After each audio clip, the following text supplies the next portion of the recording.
মাদারগঞ্জে ঐতিহাসিক ৭ই নভেম্বর জাতীয় বিপ্লব ও সংহতি দিবস উদযাপন উপলক্ষে এক আলোচনা ও জনসভার আয়োজন করা হয়েছে।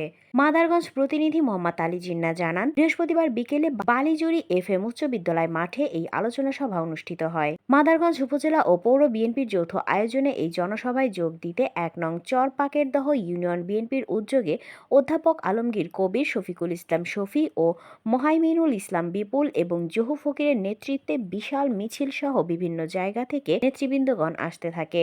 মাদারগঞ্জ উপজেলা বিএনপির আহ্বায়ক অ্যাডভোকেট মঞ্জুর কাদের বাবুল খানের সভাপতিত্বে প্রধান অতিথির বক্তব্য রাখেন বিএনপি জাতীয় নির্বাহী কমিটির জলবায়ু পরিবর্তন বিষয়ক সহ সম্পাদক মোস্তাফিজুর রহমান বাবুল। পৌর বিএনপির সভাপতি আলহাজ আব্দুল গফুরের সঞ্চালনায় বিশেষ অতিথির বক্তব্য রাখেন উপজেলা বিএনপির যুগ্ম আহ্বায়ক মিজানুর রহমান রতন, পৌর বিএনপির সিনিয়র সহসভাপতি অধ্যাপক রকিব লিটন, উপজেলা বিএনপির যুগ্ম আহ্বায়ক জিয়াউর রহমান জিয়া, পৌর বিএনপি সাংগঠনিক সম্পাদক ফরহাদ আহমেদ ও পৌর যুবদলের আহ্বায়ক তারিকুল ইসলাম রনু।